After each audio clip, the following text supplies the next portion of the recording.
right, so just the first thing I want to ask you, obviously you and Matt move into pretty prominent leadership roles now. At this stage of the season, after which I guess happened the last couple games, where does leadership have to show up? What do you try to, how do you try to be leaders in situations like these? Easy. You just gotta continue just to obviously. I mean, no team is perfect. If you have Right. a perfect college team, then congratulations, and that team deserves to win a national championship.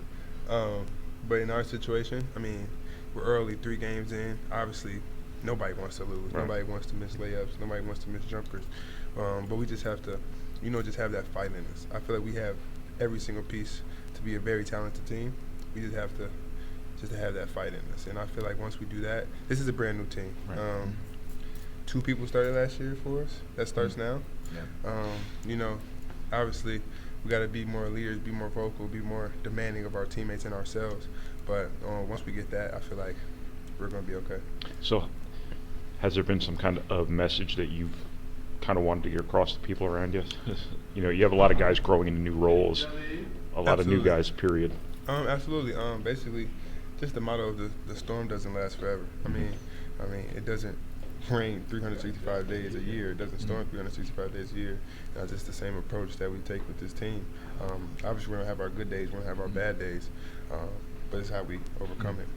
If we can overcome that, in the locker room and in practice, then it's going to take care of itself in the games. Have you taken a little bit more time to drill down what is happening in the second halves? These last 2 games? Absolutely. We watch individual film, we watch team film, and I feel like we just have so much more fight in the first half than the second half. It's really a fight. We come out in teams, smack them in the mouth, and then we just back up and take the pedal off of it. As we feel bad for them. That's what I think. Obviously, we don't feel bad for them, but that's kind of what it looks like. But we have to just, once that second half comes, just come out with even more energy than the first half. What did you guys find from an execution standpoint? I mean, obviously that stands out, Yeah. going 5 for 25 in the second half. We actually are knowing our plays. Actually, we've been doing a lot better knowing our plays. But obviously, execution is a big thing. We just have to. I feel like we just have to just take slow down, relax, play with more fight. Once we play with that more fight and that more intensity, all our skills is going to come out and show. We had easy layups in the first half, transition that got blocked. Just those easy things like that. And once we slow down, okay, what do we need to do individually? What do we need to do as a team to take the next step forward? And once we do take that step forward, it's going to skyrocket for us. So, I mean, do you feel like guys are rushing? I mean, do you just basically in the course of a play, do you think guys are forcing action when they don't need to, or just panicking, or just not trusting it? I just feel like we just do minor mistakes. I feel like if we all just minus the 1-2 mistakes that we had throughout the game, it's going to lead to so much more success. Because I just feel like, we're still getting used to each other. We're still, and I'm, to be honest, me personally, I'm nowhere near panicking, or nowhere near, okay, concerned about this, right? Yeah, not at all, zero. So, I promise you, we're gonna turn it around for sure. Coach Payne knows what he's doing. Practice yesterday, if you were there, you'll definitely know what he's doing. So, but yeah, I have no problem with this team at all. You do have direct frame of reference on these situations too, because you were in a very similar situation a year ago. How much do you kind of take comfort in that hey, the sky was falling at this time a year ago to some people? And absolutely. Last year was kind of a very similar situation, but we had even more games under our belt. It didn't happen this early, right.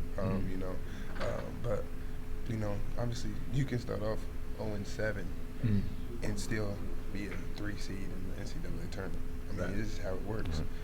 It's going to be really hard to do that. We obviously don't want to put ourselves in that situation, but I feel like there's no hope is giving up. If you just continue to do what you got to do, you're going to win games.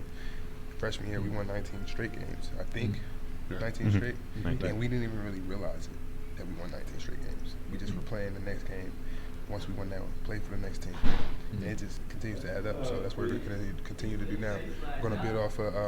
We're going to come out, watch film, Chicago State, hopefully get a win, and then continue to build off that. Just, it appeared the other night guys in the second half are looking for other people to take the shot or make the play. Yeah. Is that just part of the process that you have to grow I mean, through with? absolutely. We just gotta, obviously, we just gotta play our games. Once we just settle down, play our games, it's all just gonna, everybody's just gonna feel more comfortable. Everybody's still trying to figure out what the role is, and figure out what's this, what's that. Some people's 3 games starting, down a transfer. It's like you just gotta get to it. Happens. I mean, Kentucky lost the other night.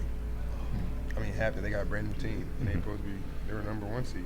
Right. It happens in basketball. We lost to 2 great teams. So I mean, hey, obviously nobody wants to lose. Sure. No matter if you're going against the Michigan Fat Five, nobody wants to lose. But it happens, and we gotta learn from it. How's your wrist and foot? Oh, it's all good. Good. 100%. Yep. Yes, sir. I got one